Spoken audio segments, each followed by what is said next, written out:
रात का समय था, आसमान में बादल छाए हुए थे और तेज हवा पेड़ों को झकझोर रही थी। शेरू, जो एक छोटे से गांव में रहता था, अपने दोस्त के घर से देर रात लौट रहा था। उसे घर जाने के लिए जंगल के बीच से गुजरने वाली सुनसान सड़क से जाना पड़ता था, जिसे लोग भूत या सड़क कहते थे। गांव के बुजुर्गों ने उसे कई बार बताया था कि उस सड़क पर अजीब घटनाएं होती हैं।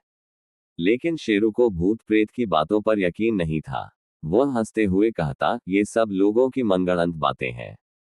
उस रात जब शेरू सड़क पर चला जा रहा था, तो अचानक हवा ठंडी हो गई। उसके चारों तरफ अजीब सन्नाटा छा गया।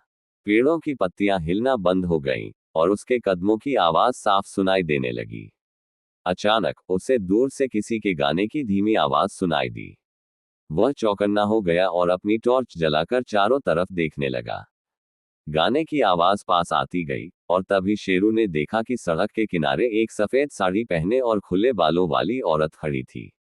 उसके बाल चेहरे पर झूल रहे थे और उसकी पीठ शेरू की तरफ थी। शेरू का दिल जोर जोर से धड़कने लगा। उसने हिम्मत करके पूछा, कौन हो तुम? यहाँ इतनी रात को क्या कर रही हो?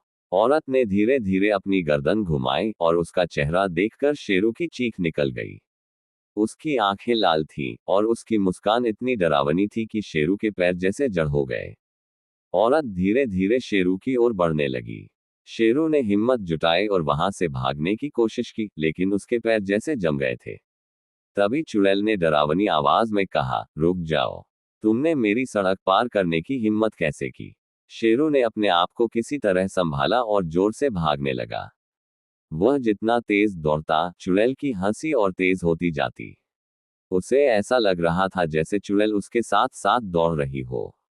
आखिरकार शेरू ने गांव की सीमा पार कर ली। जैसे ही उसने गांव के मंदिर की घंटी की आवाज सुनी, सब कुछ शांत हो गया। वह हौंकते हुए रुका और पीछे मुड़कर देखा। चुड़ैल गायब हो चुकी थी।